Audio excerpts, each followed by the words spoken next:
You're listening to Were You Still Talking?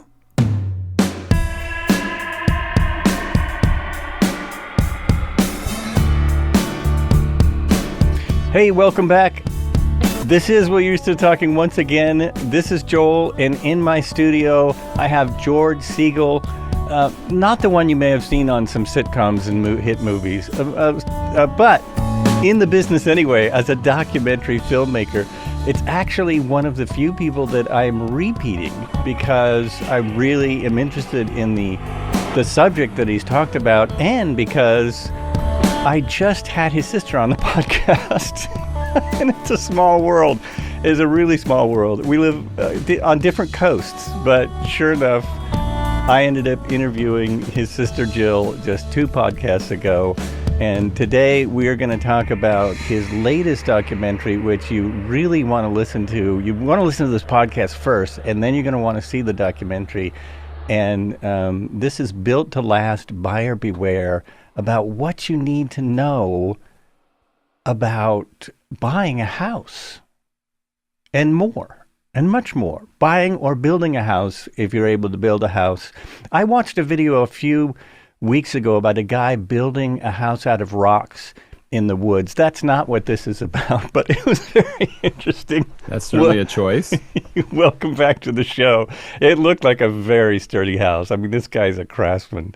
Thanks for having me back. Yeah. I'm really excited about that. You know, if you Google me, the other George Siegal, the famous one, shows up and takes up a lot of my airspace there. So sometimes you have to drill down on the spelling just a little bit, because he was a very successful, famous movie star. Yeah. He's been honored to share the name. He's one of he's my generation movie star. He was everywhere. And I looked him, obviously I did Google you, so I ended up seeing George Siegal. I was like, well, what was he in? What did he do lately or before he passed? And he did a lot. I forgot. He had some appearances in some shows. And, interestingly, when I joined the Screen Actors Guild, I couldn't use my name. I had to use my first name, Joseph. So I was J. George Siegal to get in the Screen Actors Guild. I couldn't be George Siegal. Because there already was one, and he was very successful. Either way, you would have to change. Even if he wasn't successful, you'd have to come up with something, right? Or you could buy it from him. You could find a way to pay him off. But I think it would be the other way around. He didn't. There's no comparison there. But I think I would have to change my name somehow, add my middle name or something, if I ever have a need to join the Actors Guild. So did you have to, this is way off the subject all of a sudden, and then we'll get into what you just told me about. But did you join the Actors Guild for broadcasting? One of the TV stations I worked for, that on-air talent had to be in the Screen Actors Guild, but I also had a few small parts in some movies years ago where it was a real stretch of my acting muscle playing a newscaster in these films, because I was a newscaster at the time. But you had to be in the Screen Actors Guild, so you had to pay to join. And it's not cheap to be a member of that union. So you're a regular Al Roker. Yeah, in a sense. But that my membership lapsed a long time ago, because now the stuff I do is non-union. So there would be no benefit for me paying those dues now. It's interesting. The last time I looked it up, because occasionally I look just to see, because I do local filmmaking and theater and stuff. And so I looked it up. Also, people ask me about should I join the guild? No. And last time I looked, right on the front of their site, it says, don't join us. Don't do this. Not in those words, but it basically says you don't need to be in the Screen Actors Guild unless you're going to do a lot of union films, basically. Well, they're good for protecting their people. Now, the voice of our film is an actor. Maybe you know him, maybe you don't. He's a famous cameo guy, and he's had some really big parts. Dylan Baker. Mm-hmm. If you Google Dylan Baker, he's great. He's great in everything that he's in. And I was fortunate enough to get him to voice this film. But I had to fill out all this pension stuff and all this paperwork, and you have to because you're non-union and you're working with a union person, there's a lot of hoops to jump through. Oh, right. But fortunately, I was able to do it because he is really good. And the film that we're talking about, which we should get to now. Yes. Real quick. It's right behind you. Built to Last, Buyer Beware. And even before we talk about it, you had an offer. Yes, for anybody that's listening, we're going to put a link in the show notes. And I've created a document that is questions you absolutely need to ask the seller or the builder of the house you are thinking of buying. And it's just 5 or 6, 7 questions that really get down to the core of how safe that house might be and what kind of problems you might end up with. And I think everybody should just download that, have it in your pocket, or at least look at it before you go in, and ask questions before you buy. Because the whole theme of my film and everything I talk about is we make so many bad decisions, and a lot of them are avoidable. So what we end up doing on a regular basis is we're awarding mediocrity. Somebody builds a crummy house, gets passed down the chain, and ends up with us. It's playing hot potato with the house, and we end up catching it when it could be towards its end. And you can avoid a lot of that. There's sometimes, you had mentioned you have a house that had been in your family, so it was through family. That's a totally different scenario. Sometimes you have to live someplace for a job, and you have no choice but to have that house where you live. But there's always things you can do to make it safer, and that's what I really want people to take away, is that don't just accept it, move in, and say nothing's going to happen to me, because those people get wiped out every year. Very true. And it's extremely prevalent here. I mean, your previous documentary was about what happens to people and how to build better houses. And, now this is delves more into the, mechanics of it, I guess, the reason why houses are built like they're built, the things we need to do to change them. Well, yeah. Yeah. What we focused on was, first of all, people buy things in risky areas, and they have that "I don't think it's going to happen to me" approach. But then the other thing they do is they think that their home insurance is automatically going to be there as a catch-all to save them in the end. So I'm going to buy this risky house on the beach, but if it gets destroyed, I'll file with my insurance company, and life will go on to normal as quick as possible. And that could not be farther from the truth or reality, because insurance, the goal of the insurance industry, I think overall, and they'll argue back and say that's not true. I think it's to find ways not to pay you. And so you have a claim, you submit your claim, and they're going to look at that very carefully and say, does Joel deserve to get paid for this? And should he get the full amount he wants? You may think you have $100,000 damage. They may tell you only have $20,000 damage.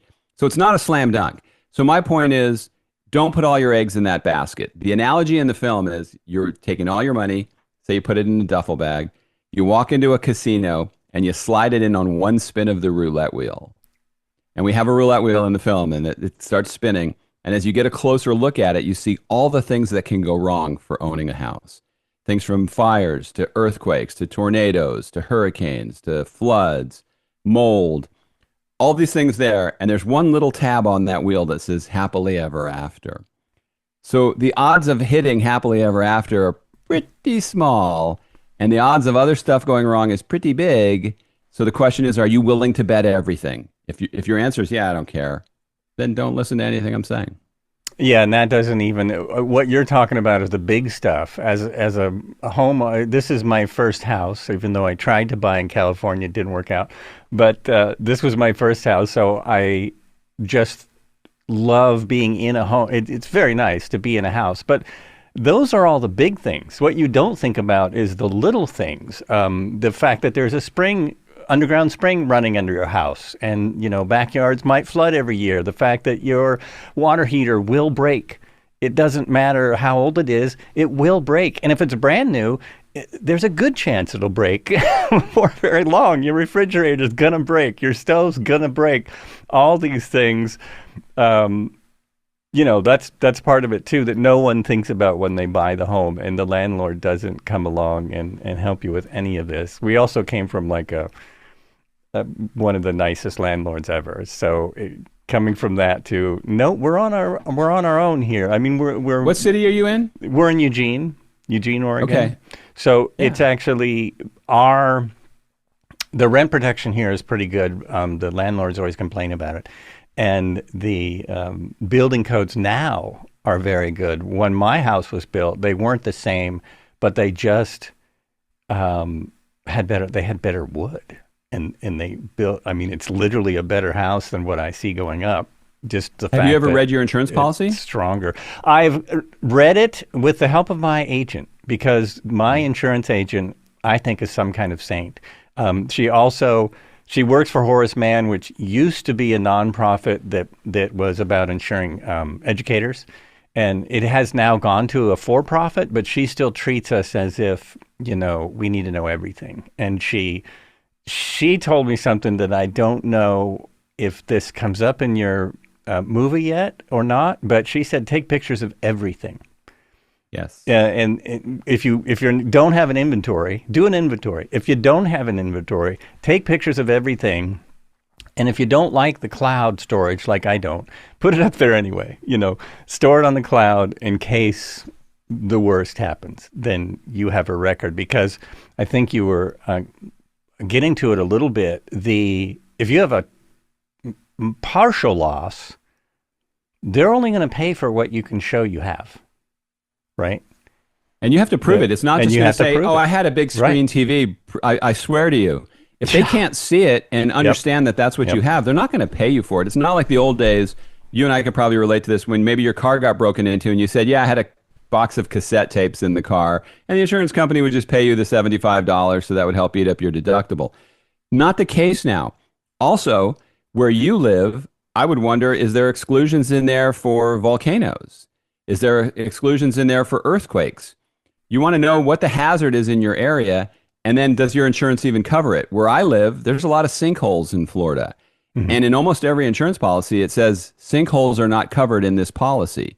So they're already telling you the biggest problem you might have, or the second biggest problem, it's not our problem, it's your problem. Right. And then you have to decide if it's worth it. That's very risky. Here, the flooding is the big thing. We're probably okay, but the flooding's not in there unless you put it in. And fires. Do you have flood insurance?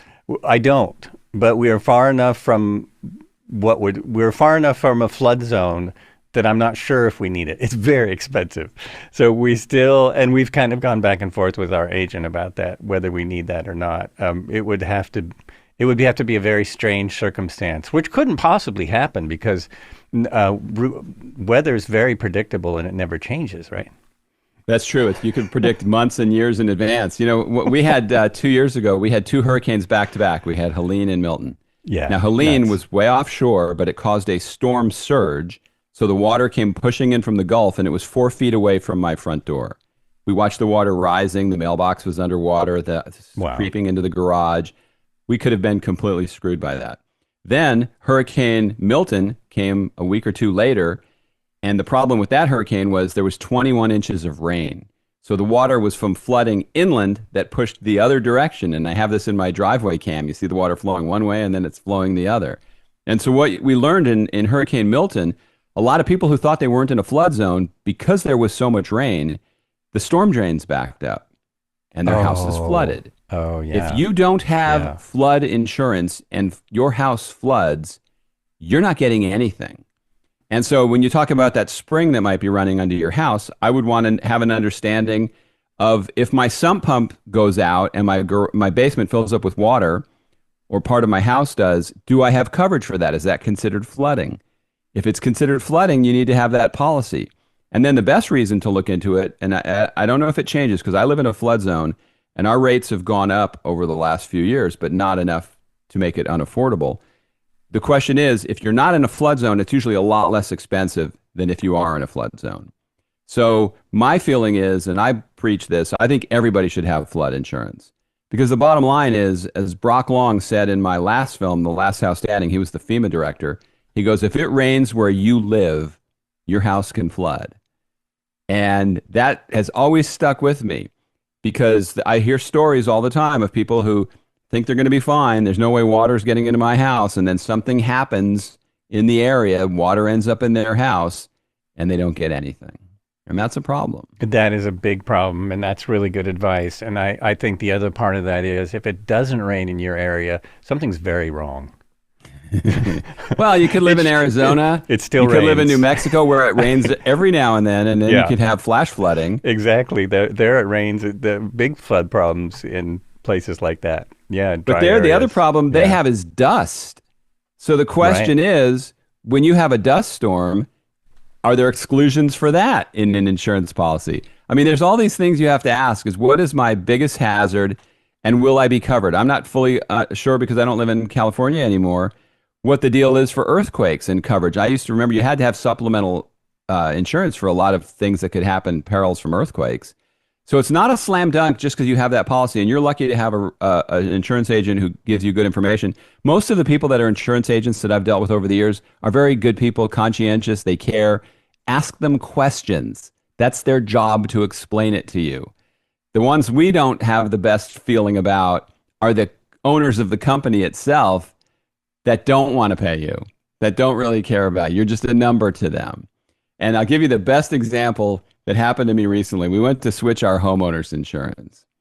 And I would say when we first moved into our house, we had a couple little problems, but I was able to claim them on insurance because they were just, internal house problems. Mm-hmm. Total damage for both of those things might have been $3,000 or $4,000. So fast forward to 2026, I'm trying to get new homeowners insurance. And we have it all set up with this company, and they go back to the agent and they go, we can't insure this guy. Why not? He's made 2 claims 6 years ago, 7 years ago. And to me, that's like, I said to my agent, what is he talking about? And he goes, you would have been better off having your house wiped out by a hurricane, and they would have paid that and kept you. But because you filed for stuff that's considered a little more frivolous to them, you're now branded as the guy who makes insurance claims. So I'm on the bad list of people you don't really want to deal with because I filed 2 little claims. So over the years, I may have paid $200,000 to insurance companies, probably more. I may have claimed $5,000, but because of that, they have blackballed me and made it more difficult for me to get insurance. So there's not a lot of love I feel for these guys. Right, and that's completely wrong. And they had that with medical insurance, and they're probably going to bring it back as soon as they can. Insurance companies didn't have to take you if you had a previous issue. So in other words, they didn't have to insure you if you're sick. It's like that's what your insurance is for. You paid that company thousands of dollars, and you claimed to them a pittance. You wanted some of that back to fix things that were wrong for what the insurance is for. I have no love for the what's the word? The market, I guess, which is what the companies are about now. I mean, they're about making money for their shareholders. And when you take that to an insurance company that's supposed to be something that's looking out for you, things get real bad real fast. It's like when so many people, it's happened here in 2 towns were completely gone, lost. Many people were uninsured because they'd had their house so long because they were family homes. It happened in California to 2 cities basically next to Los Angeles. Those 2 cities, people found out the same thing. Some people were underinsured or not insured. People that were doing real well. These were not people, struggling to get by. And, I grew up in Pacific Palisades, by the way. Okay, so that's where I went to junior high and high school. Mm-hmm. And we never thought it could burn down like that. And a lot of people had houses that their families years ago might have paid $50,000 for or less. And now, just for the lot, it's probably $2 million to rebuild that house before you put anything on it. So it's very hard to insure that in a way that you're going to come out okay after a disaster. And then you factor in how it was just such incompetence on the part of the people in charge there that made a bad problem even worse. My point is, try to look at how you can control your own destiny. In that case, sometimes you can't. So then insurance is your best bet if you have a decent policy. But sometimes there's just really bad luck. Then you needed a good evacuation plan. And a lot of people had no time to evacuate. You need to have that go box with a list of things you'd grab at the last few seconds to get out of your house. But a lot of times, the fire came on so fast, people didn't even have time to do that. So my point is, they didn't even know it was happening. I was amazed that there wasn't more casualties. It was really lucky that so many people did get out. You can't replace. You can replace a home, but not the people in it. That's true, but you have to have an evacuation plan. And another thing I've talked about recently, I had a guy on my podcast when I was doing it that made these fire ladders that bracketed to the side of your house, and then when you had to use it, it flipped out to the window, so you were climbing down an actual ladder. Well, I would tell you almost everybody I talk to has those ones that come in a box that are fold-up ladders that you hook onto the windowsill and throw it out the window. Right, right. To a person, nobody has ever tried using that. Nobody has ever seen if they could actually climb out on it. And I've talked to people in the fire business that say they are hard for a firefighter to climb out on that ladder.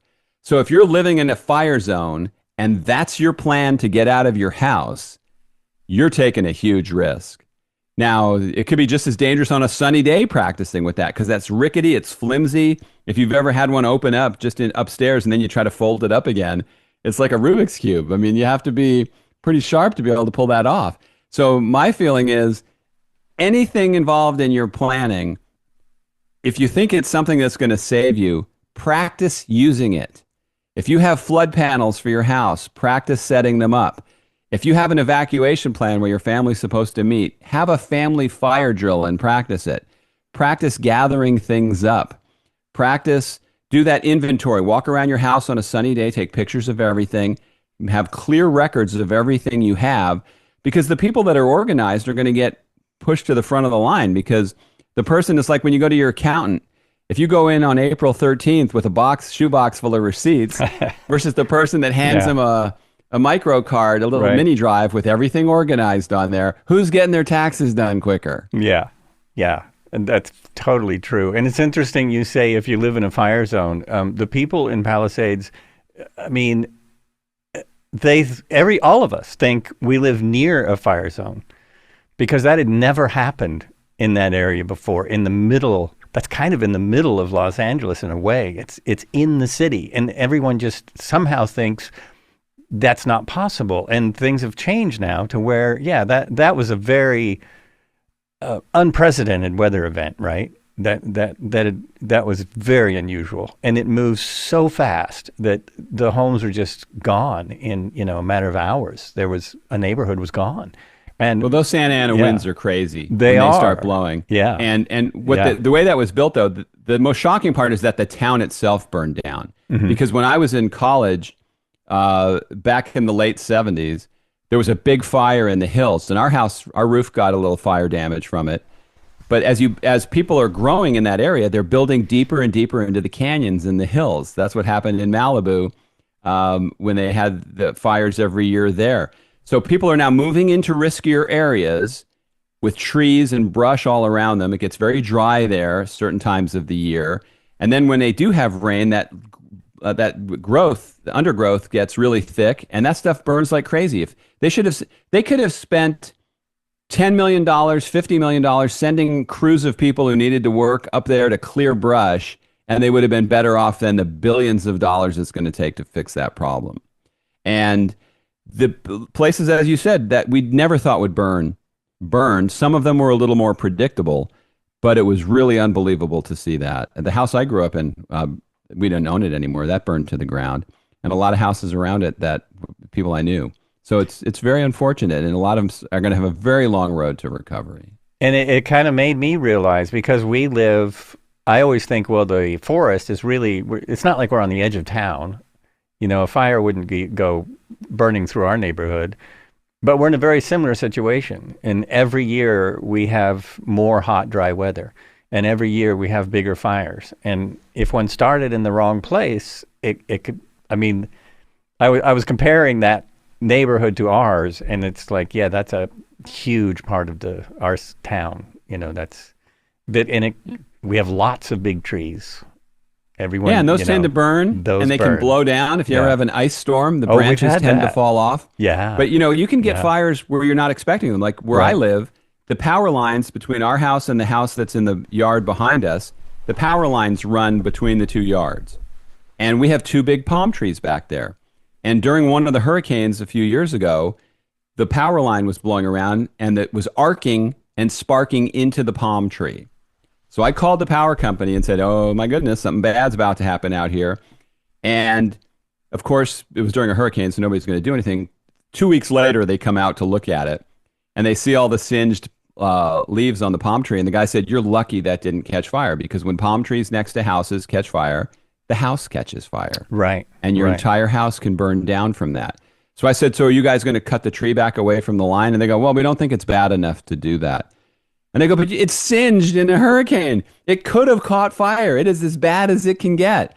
Well, we'll put you on the list for next year, but we don't think it's bad enough yet. Oh, man. So any trees near your house, you want to have the most defensible space you can have around your house. Mm-hmm. So it's never good. I see people building with palm trees right next to their house all the time. Bad idea. Well, in our whole town is big trees. It used to be scrub brush, and for 150 years, they've been planting trees here. And so, those trees now, oaks and evergreens and poplars, they grow. They get huge. I mean, all the trees are massive. And our neighbor across the street had a fire.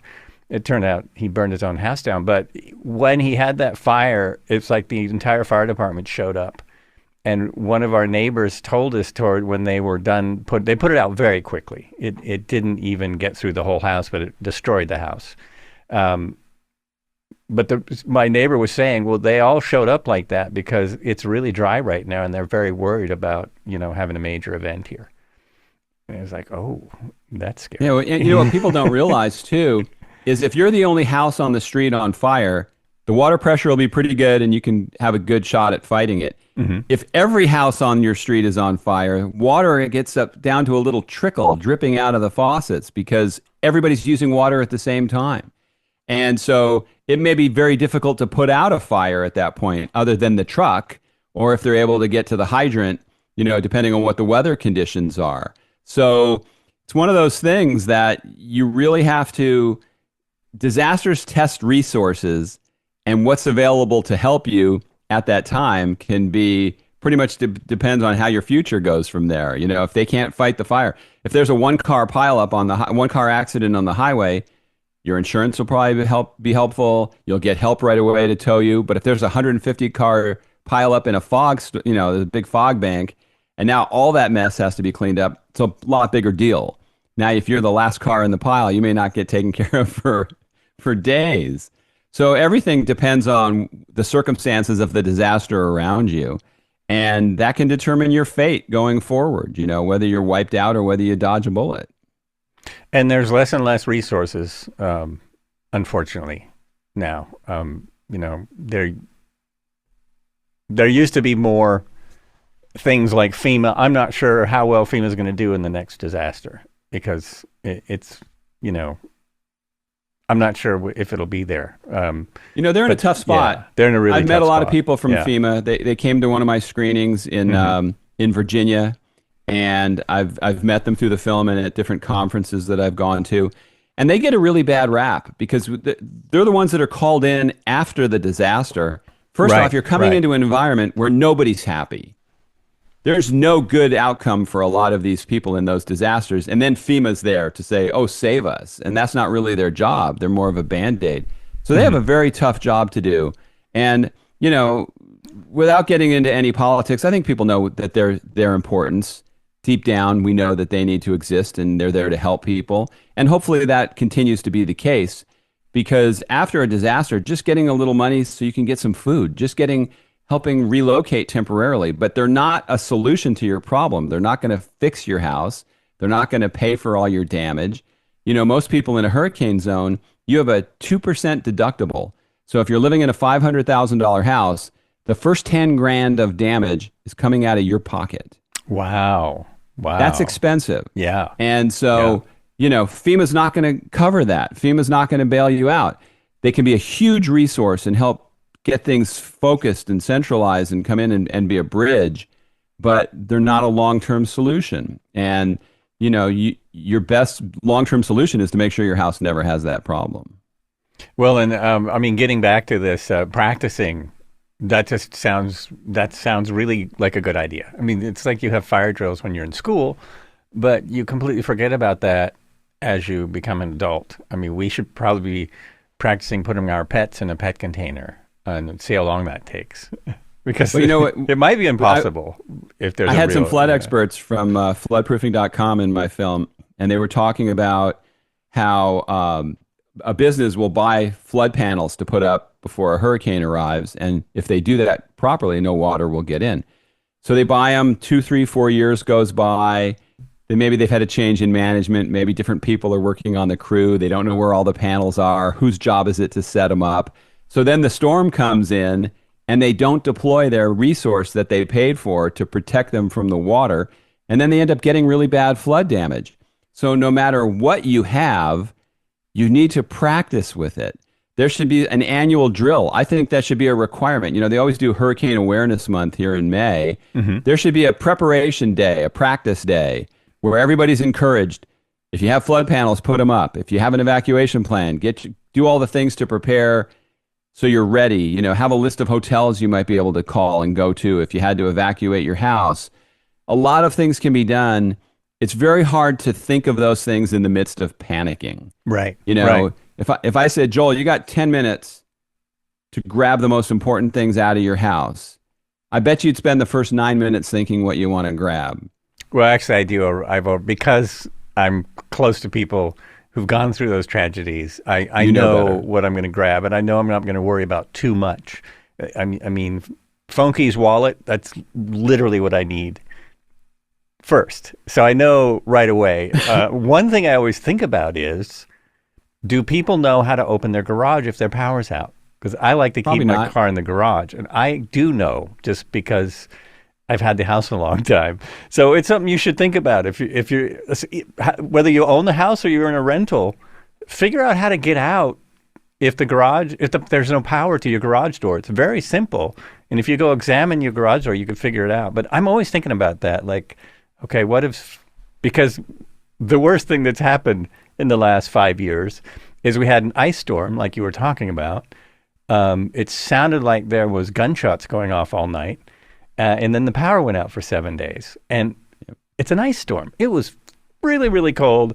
But, you know, there was a lot of things you think about right away. Like, if it wasn't just an ice storm, how much worse could it get? Different things. Like even having food in your house, which we did during COVID. We actually always kept extra food. Didn't need it, but, there was that whole panic thing.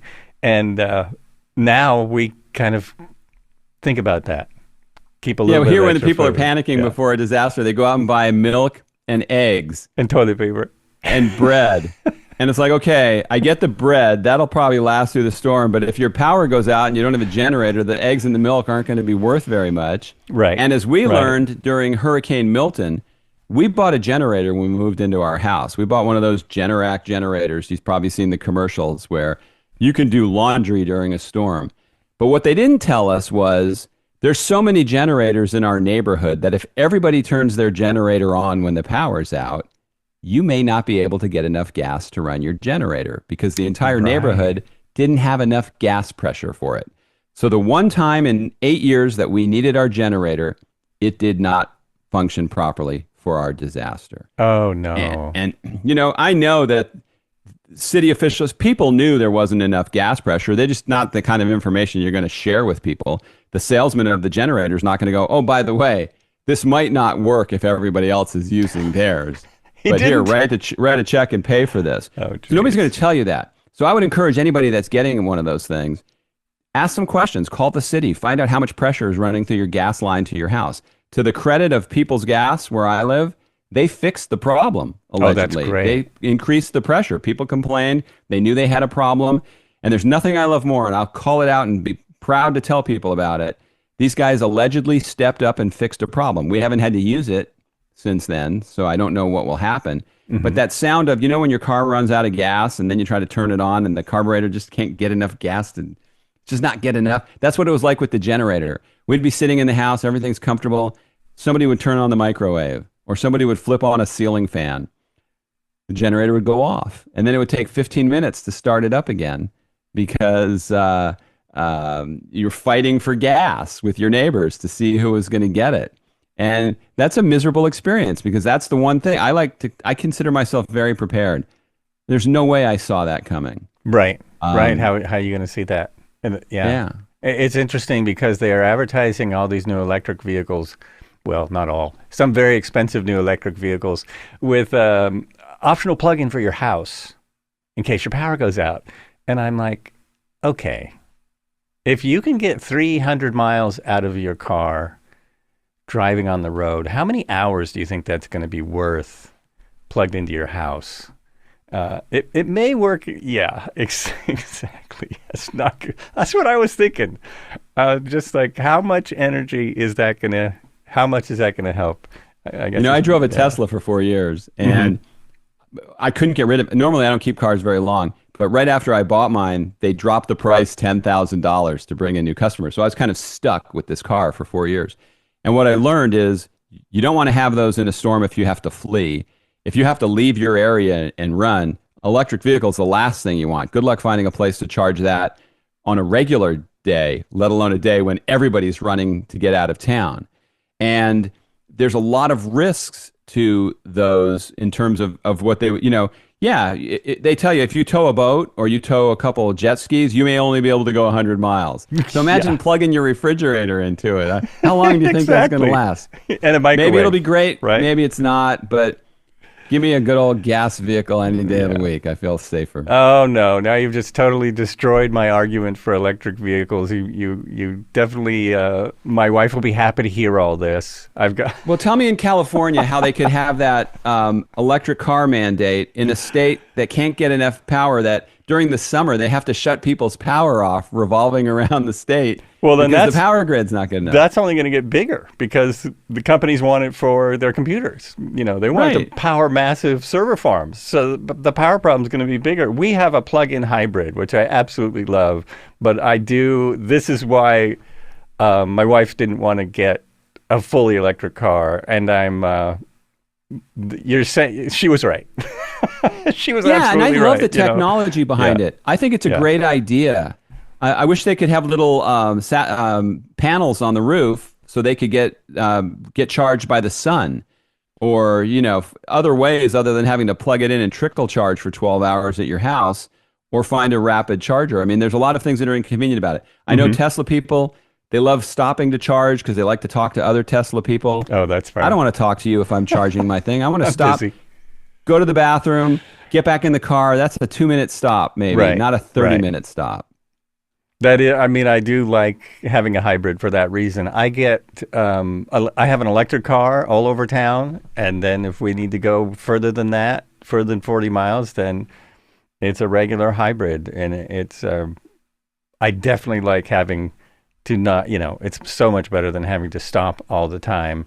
There was something else about that I completely am forgetting. Yeah, when I would take it on road trips, we took one with my wife and my 2 kids and me. Went someplace. When 4 people are in that car with the air conditioning cranking, everybody's got a device plugged into a cigarette adapter. You're just using every bit of technology that car can possibly use. Right, You're not getting 300 miles. You're not getting 200 miles. And that's frustrating. So I love the idea behind it. I hope they're able to get it right.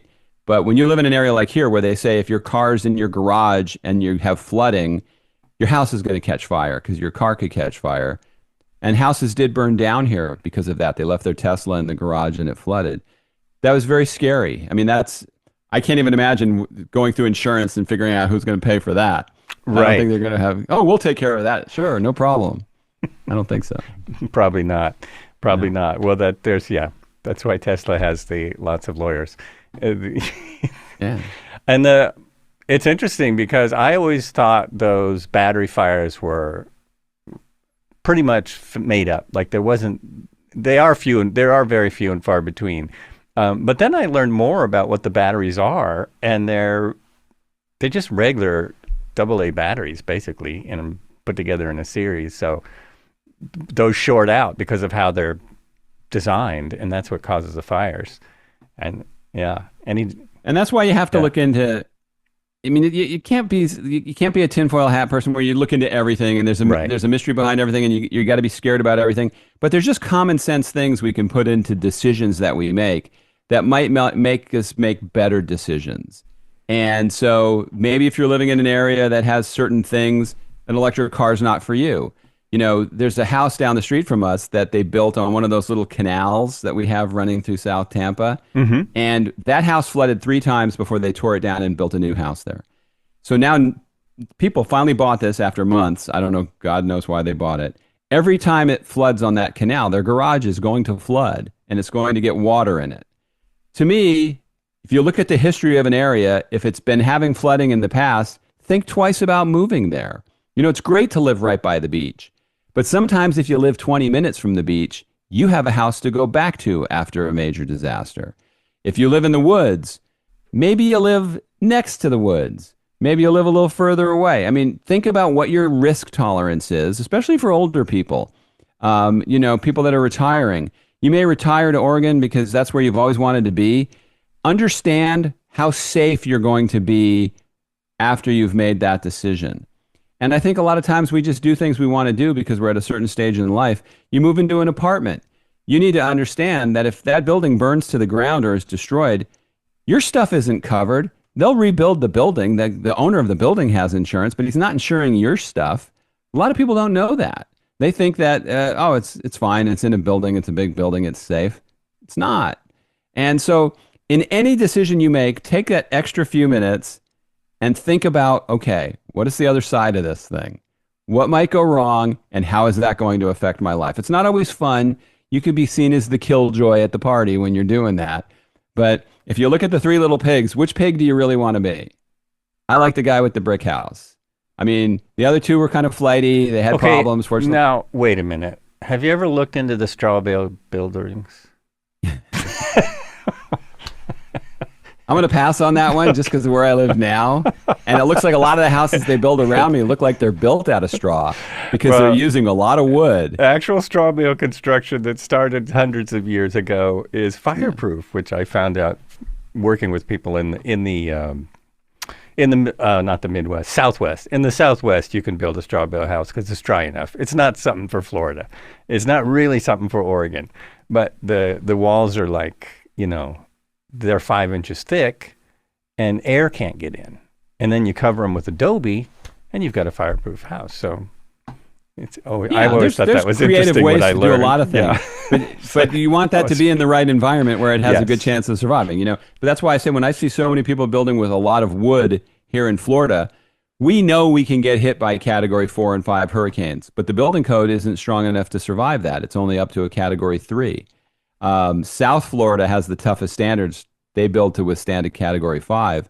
But I don't really understand that. So wherever you are, if you're in Oregon, if you're in California, if the builder looks at you and says, yep, this is built to code, what they're telling you is, I took the minimum standard I had to do to throw this up, and that's what I built to. I took the bar. The bar is pretty low because I was on the committee that passed that so I could make more money selling my house. So you're really stepping into something if it's just a code. I don't think that's good enough. I think you want a builder that looks for the future, that thinks, I want this house to survive. So yes, the storms are getting stronger. Yes, there's more development around here, so there's greater chances of things going wrong. We should be building houses that are stronger and better. And they're not going to automatically make that choice because the building lobby spends a lot of money to keep the building code from being stronger. You can't just crank that puppy up and raise it to where it should be. So what we have to do as consumers is say, all right, I'm not buying an unsafe house. I'm not going to take that garbage that you built and threw up there so you can make a quick turn on your investment. And the other thing I learned recently, they're building differently now. I saw this video on YouTube where it talked about in the old days, they used to pay guys by the hour on the crew. So if problems came up during the build, there was incentive to fix them. Now they're paying them by the job. So if I'm building a house, and I'm seeing, this isn't really the way it should be, but we got to get to the next job, they're glossing over problems that used to be caught and addressed. And so houses now are being built to last, I read or saw in this video, an average of 15 years. Whoa. That's insane. There was my wife is on this website called the Moms of South Tampa. And there was somebody talking about why they're putting so much wood on the second floor of houses here. And a builder commented and said, well, it really depends. Is that your forever house? And I looked at her and I go, we're never getting off of this mess. Why would you ask that? It may not be my forever house, but I may sell it in 3 years and it may be your forever house. So I shouldn't take crap and pass it on just because I don't plan on being there longer. I think the bar has to be higher for everybody. And that'll help solve the problem, but it's not right now. Yeah, I 100% agree with that. And it's almost every contractor that comes to the house to do something. Like I've had my fuse box replaced. I've had, jobs done that I was a little over my head, and they always complain about codes, always. And I don't think people realize, and I've heard this from a lot of different sources, that, the codes are too strict. For one, I know where I live, and in the entire I-5 corridor, contractors make a lot. They do really well. They're the ones living in the nicest neighborhoods in town. That's the contractors. So I don't think building codes are problematic at all. I think it's the opposite. Some people talk about overregulation. Well, I think it would be great if we didn't have to regulate. If every contractor said, I'm just going to build the best product I can build. But that's not the reality of it, right? You can't do that. No, that would never fly. It doesn't work. If you wanted to go to the car dealer and you're wanting to get a new Mercedes, and the guy said, look, I can get it for you for $15,000 less without the airbags and the steel cage around the driver's compartment, people would choose that. True. They would go, yes. Yeah, let me have that. Yeah. So if you told a contractor, look, you could just throw up anything you want. There's not even a code. You're going to get more crap than you get now. My whole contention is the code isn't strong enough. Yep. And so I'm not a big government regulation guy. Let's get government regulating everything. But there's some things, if you didn't tell people they had to wear seatbelts, they wouldn't do it. If you didn't say cigarettes were dangerous, more people would smoke. There's some things we have to tell people because we do make bad choices. And I think with our houses, the minimum standard needs to be higher. That's a very heavy lift, though. In Mexico Beach, after a Category 5 hurricane, they raised the building code for that area, and people complained so much, it's now lower than it was before the hurricane. People didn't want to have to build to a higher standard. To me, that was one of the most deflating things I've ever seen. And when I went back there for my last film, I was walking around there and it had the feeling like this place is doomed because they don't get it. They may go another 50 years and it won't happen. I certainly hope that's the case because there's a lot of really nice people that live there. But if it happens again, they have nobody to blame but themselves because they chose to not raise the bar on how they were building. That's just, it's kind of unbelievable. It's kind of unbelievable. I used to say, well, if people don't want to pay for insurance, because car insurance actually covers everyone paying for car insurance. You have to have car insurance where I live. I don't know if that's true in every state, but pretty universal, I think. Okay, I think it is now. So I've always thought, well, if you don't want to have, certain regulations around your car, maybe they don't pay for it when your car gets in a crash. But that would never work because people, like you said, they would just choose that. They would just choose to take the risk, and then other people have to pay for it. And yeah, but they should, at a minimum, they should have to have insurance to protect you from them. Yeah, and that's really that's the reality of it, right? Yeah, maybe they don't have to protect themselves. In Florida, everybody has to have on your policy. I think they have to have uninsured motorists because there's so many drivers driving here without insurance. So there's a real risk there. What I think people should have to do is if you buy a house in a risky area, there should be a document that you have to sign acknowledging that you're buying the house in a risky area and that nobody wants to insure it. And so you're making a choice, you're on your own. But you're saying under a legal document, you realize you're on your own. Because even people that are on their own come crying for help when all hell's breaking loose. The guy that says, I'm staying in my house and riding this storm out, sure wants that firefighter there to pull up in a boat and pluck him off the roof when his house is about to go under. And I understand that, but it's a huge risk. So they tell people here, we're not coming out during the storm to save you. You need to understand that. They ask people to write their social security number on their arm so they can identify them and they can notify next of kin. First responders shouldn't have to risk their life in situations where people shouldn't be risking their lives. And I think it should be the same with houses. You and I pay more for insurance for the guy that lives on the beach. Right. You and I pay more for the guy that lives in the woods and has to have all this fire potential around him. So the cost gets borne by everybody. Why should we have to pay for that? And there should be more rewards for building the right way. And I'll give you, when I was switching my insurance, They showed me what the rate was that we had to pay, and it said you have concrete block on the first floor of your house and wood on the second. And I said, no, that's not the case. We have concrete on both floors. And they go, no, the county has you listed as wood on the second floor. And I said to the agent, what do I need to do? And he goes, you have to call the county and talk to them about it. So I called. I got a really nice woman on the phone for the county. And she said, yeah, we pegged your house as wood on the second floor. We have pictures and everything. I said, there's no pictures because it's concrete. She did some digging and found out they filed it wrong. And it was concrete on the second floor. So they changed it on their website. And because of that, our insurance went down $1,000 a year because of that designation. So when you have something that makes your house safer, you should be rewarded for it. And if you buy a house and it has those things, I encourage everybody to check with the county that you live in and make sure you're actually getting credit for the devices that you did put in, because it can save you a lot of money. That's very similar to auto insurance. I mean, we get a discount for not being smokers. We get a discount for having more than one, or when we had more than one car. You know, the auto insurance has a couple different things that they do that. So that completely makes sense. And I mean, why we're talking about it, what is, actually, let me start from the beginning. What drove you to this cause, I'll say?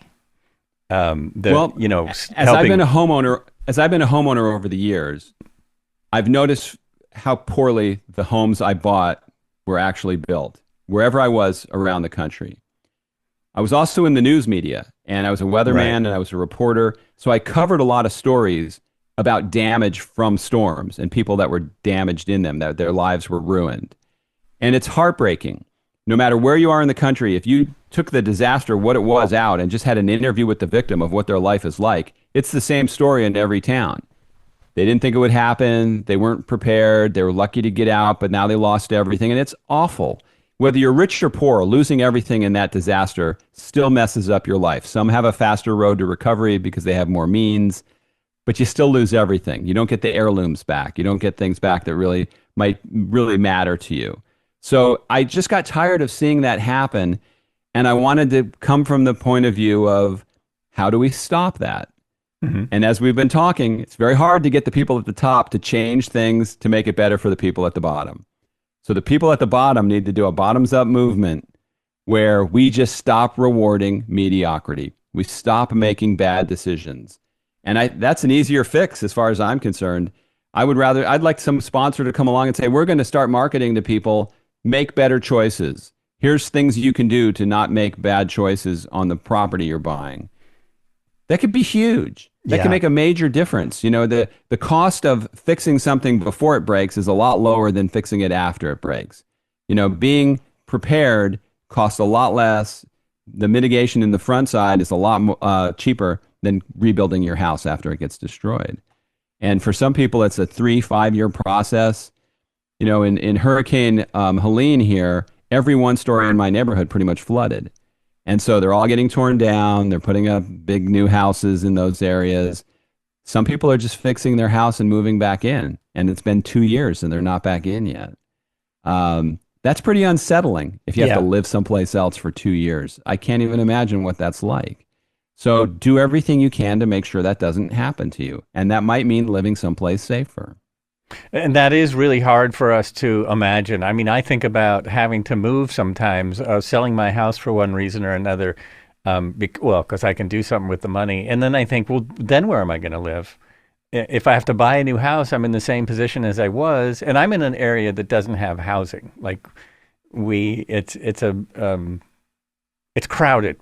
We don't have a lot of extra houses. We don't have a lot of places to live. So, trying to imagine losing the house, then what? So my house is gone. Where am I going to live? It's not easy. It's no, and you have no stuff. You have nothing, nothing to even start your day. You know, and think about little projects you might have done around your house that are disruptive. And it could be as simple as the plumber came and recaulked your shower and said you can't use it for 24 to 36 hours, so you had to go to the upstairs bathroom or something. And you're going, oh my God, this is such a pain. That's nothing. There's a lot of little things that I think of all the little problems that I've had that I go, wow, this is really an inconvenience. And then I think of the people that I met in my film, and their lives are ruined. And then you feel ashamed of yourself going, why am I feeling bad about my stupid little problems when somebody else's life is completely turned upside down? So the point is, do whatever you can to avoid being the victim. Unfortunately, for people to change, you usually have to be that victim to change your behavior, because the person living right next door to them, that their house came out fine, now thinks they're invincible. You know, when you're told to evacuate and you stay because you go, I don't believe them, and the disaster misses you, you feel like a superhero. Wow, look at me. You know, so when we dodge bad things, we don't learn from it and then try to change our behavior. We just think we're invincible. That's really interesting. Yeah, we're ready. If we get a level 2, which is a be ready, we're going to leave, because that's the time to leave. You know, there's a level 1, there's a level 3, which is, you know, get prepared. Level 2 means be ready. Level 1 is out right now, go now. At level 2, it's time to go. I don't know. Yeah, but be careful where you go. Yeah. During Hurricane Milton, because of Helene and the water was so close to our front door, we evacuated and we went to a hotel a couple miles from our house. During the height of the storm, this building was rattling and shaking. The lights were flickering. Water was coming in the hotel window, wetting the floor where we were. I saw the manager downstairs and I go, wow, at least we're in a safe structure, so I feel good about that. And he goes, you're not. Oh, no. Because this building was grandfathered in below the code back in the 70s, and it's not even close to code. So here I am, Mr. Disaster Guy, taking his family from a concrete house to a crappy hotel that could have been destroyed. So you need to know where you're evacuating to and how safe that is. So it's not always as simple as just going. It's where are you going and when are you going? If you're going to go early rather than late, because when everybody's going, it's very hard to get out. Yeah, that was kind of my point. Don't wait until it's too late. But that I've always thought about that too. Especially, I assume with us it would be a fire. That's what we would be going away from, and which you don't always know which direction to go. Like, has it passed you by already? Has it gone around your neighborhood and now it's on the other side where it would naturally, you know? It's really tough to know. Yeah, that's a hard one. Yeah, but you're not going to evacuate to a cabin in another part of the woods. No. You're going to evacuate to a hotel in town. I mean, well, that's what I mean. It's getting to that hotel. It's getting, like, which road do you take? Go early. Yeah, and you should know your ways out. Yeah. Remember Paradise, California? Yes. There was one way out. That's insane. If you're buying in a community, and I tell people this all the time, ask to see the master plan. What are the ways we would evacuate this neighborhood? If there's one road out, somebody didn't do a lot of planning. You know, there better be 2 pretty good ways out of there for sure, because one way can be compromised pretty quickly. And a lot of people don't assume that. They go, wow, this is a great neighborhood. The developer had to put some thought into that. I guarantee you, they weren't worried about how you were going to get out of there or do anything. They were worried about how they were going to get out of there and make as much money as possible.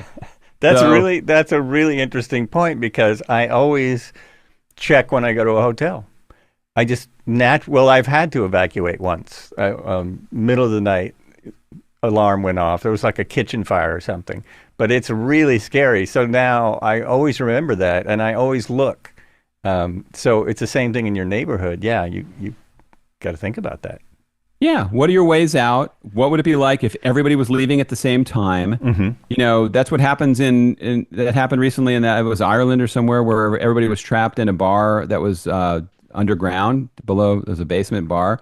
And then everybody tried to get out at the same time. You know, in a disaster, people are going to panic. You never know how you're going to react when something really bad is happening. So you should know when you walk in anywhere, how would I get out of here? And that doesn't mean you have to walk around with a map and figure it out, but you can just glance around and see where you would go and what you might do if you had to get out. If you're in an apartment, you want to dig a little and find out how that was really built. You know, we rented an apartment for my daughter downtown in Tampa, and the person showing us the building, I asked her, I said, how strong is this for a hurricane? And I said, is it all concrete block? And she goes, this entire building is concrete block. You're completely safe here. So during Hurricane Helene, I called my film partner, Eris, and I said, is my daughter's building safe during this? And he did some searching, And he sent me a video showing it was made almost entirely out of wood. That woman either didn't know or just lied to me. And the only thing concrete was the parking garage and the stairwells for the emergency exits. The rest of the complex was entirely out of wood. And there's a time-lapse video of them building it, and you can see it's all made out of wood. Oh, man. And never take at face value those things. If you're going to live in an apartment, find out how it was built. If it is all wood, are there sprinklers for fire? What is their plan if people have to get out? Do your research. Don't just assume because the nice person taking you on the tour seems to know what they're talking about. Remember, they take you to a model apartment where it's miniature furniture inside there. So it looks like there's a lot of room. They're already misleading you. Right. So you got to be really careful and know what you're doing.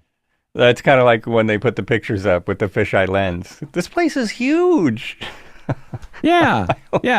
We stayed at a hotel once where it made it look like it was a huge resort with a pool. Uh-huh. When we got there, we saw just where they put the camera to take that picture. It was horrible. So and now with AI, you can fool anybody with anything. Oh, that's for sure. Yeah. That's just too bizarre. So do you have an opinion about the best building materials? Does it depend on where you are? Are there new methods that are still affordable and are, because I've always thought, well, not always, but I went to some building alternative building conferences before, and I've always thought wood is really old fashioned and not very good for building most houses.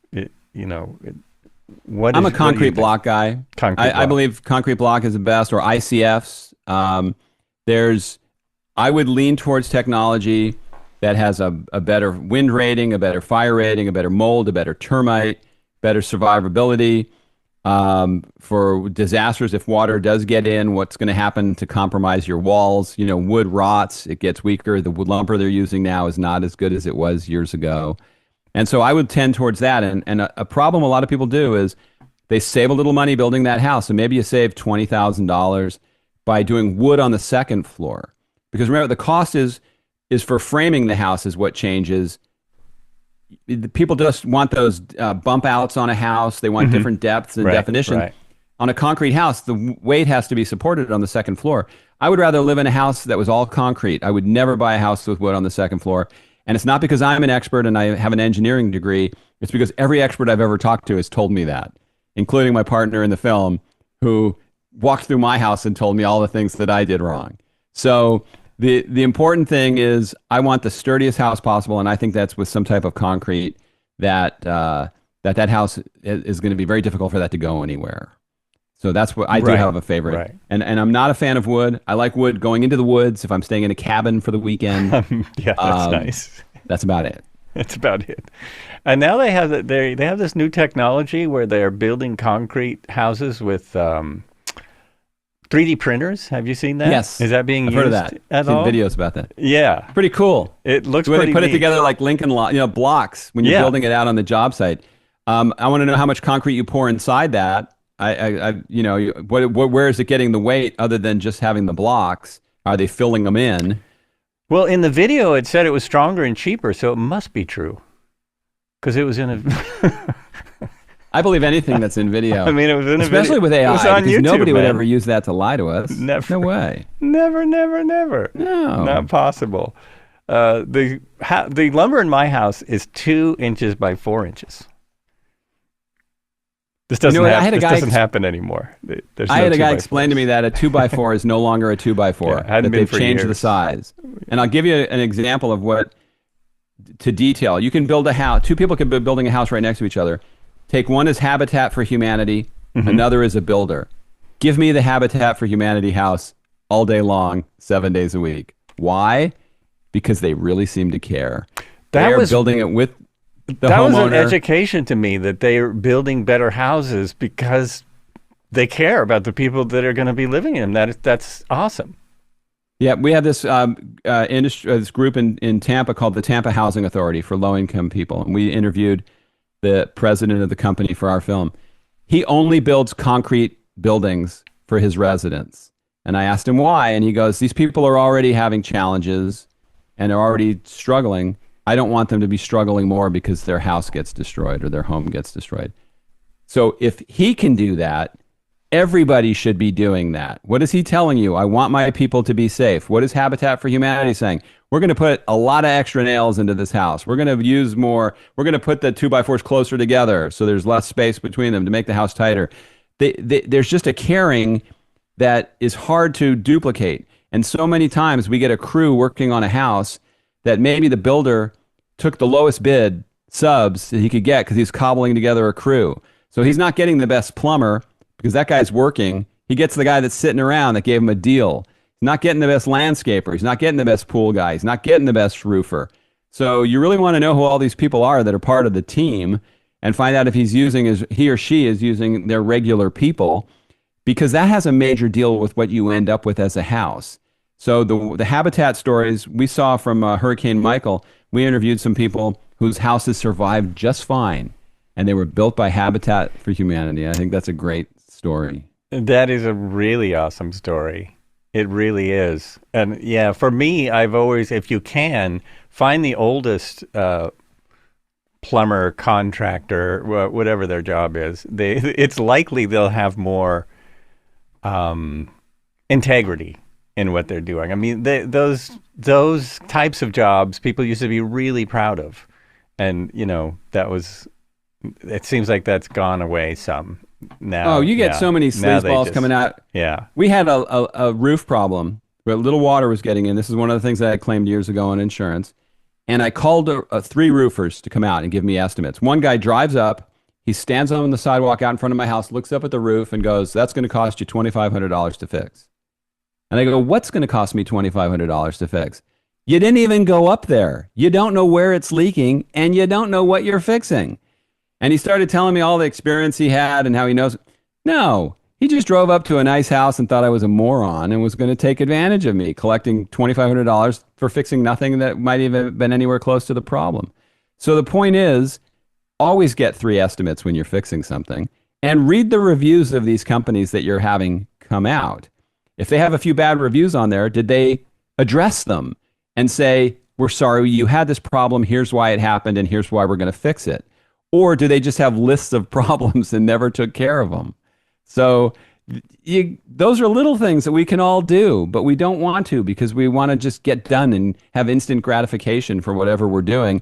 And taking a little extra time can make the difference between success and failure. Yeah, it can make a huge difference. I also make a habit of, when they put their contractor number on there, which they have to do in ads here, go to the Better Business Bureau and look at it. Look it up.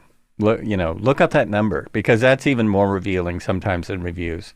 It's possible for a lot of people don't put a review up unless it's negative. It seems like that's a bit of a trend.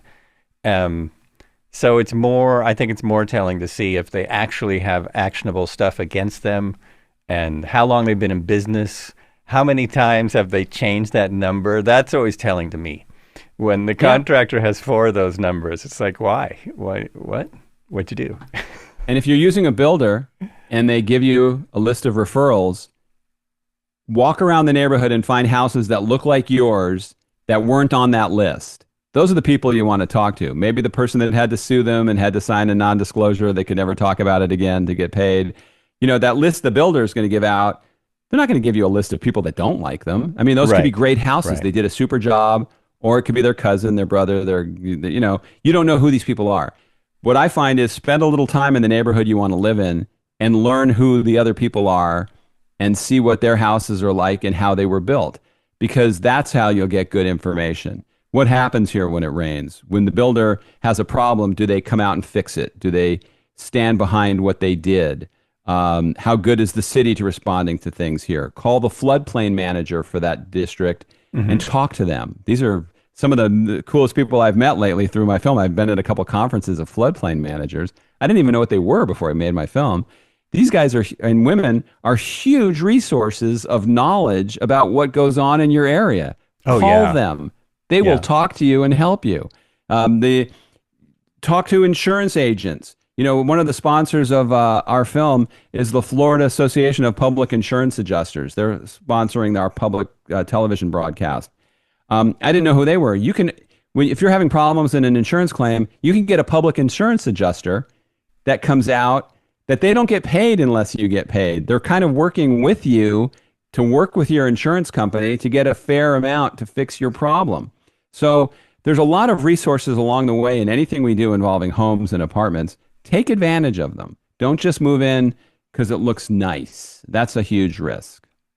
I really like the idea about asking. I met my neighbors as the years went on, and barely knew my neighbors when I moved in. But going and asking people what it's like there, what the neighborhood's like, what the homes are like, because a lot of them will know, especially if they're in my age range, they'll know. And ask them if they have any strange people behind them that do stuff all night in their yard, and you have no idea. But that's a different story. But that's important. That kind of stuff really matters. We're very lucky where we live. We have really good neighbors that mind their own business. They're quiet. They're respectful for the people around them. But then I read on Nextdoor people that have neighbors that party all night, that their kids are out roaming around, that they have a vicious dog that's always out.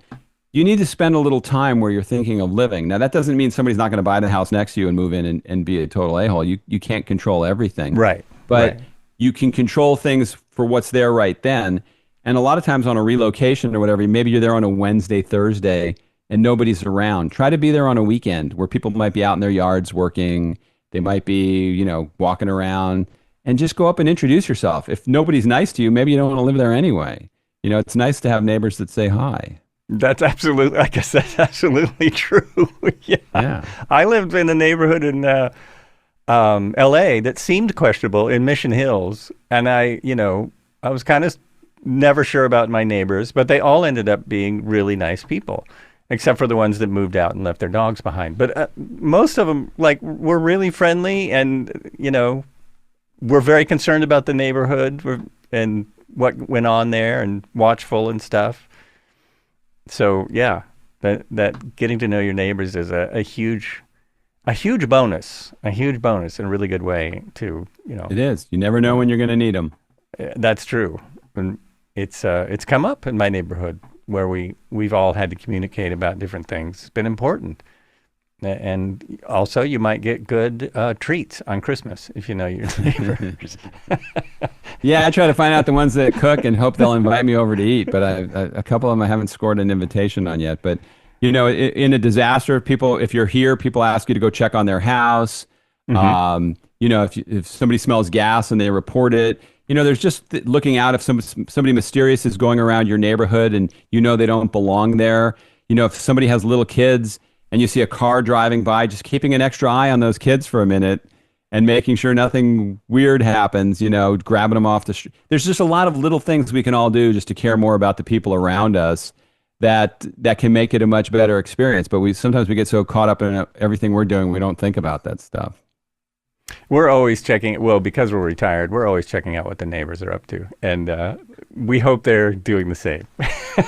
You hope. And they do. And we let each other know when we're not going to be in town for more than a night. And everyone kind of watches out for everyone. So it's an amazing thing to have a neighborhood. Whereas when I lived in different areas in LA and it didn't feel like a neighborhood at first, but then we would get to know people and it would turn out to be, they're an amazing neighborhood. Living up in Hollywood, a lot of very neighborly people, people like to know each other. Yeah. We shot the last house standing up in the Hollywood Hills, and man, those houses, they're all so cantilevered out over the hills in an earthquake area. Yeah. I just think that's insane. I would never feel safe there, but they are spectacular. I mean, it's really beautiful. They are beautiful houses. I just went to visit some friends, where I went down there to do another thing, but I visited a friend of mine who has, it's like the old Hollywood Hills house, it's this beautiful stucco designed right on the hills, really hard to get to, but what a gorgeous house, and a gorgeous place to live. Yeah. Until the earthquake hits. Until something, yeah. Or if they had to evacuate when the fires happened. They left because there was one that started just above them. The Palisades had already happened. Yeah, on Mulholland Drive. Yeah. Yep. There was a fire that started there, so they had to leave. And they had guests, so it made it even more difficult. And their guests were like, where do we go? Well, out. Wait, go, run. Run away. Run. Yeah. Run away. Yeah. And sometimes that's your best plan. Mm-hmm.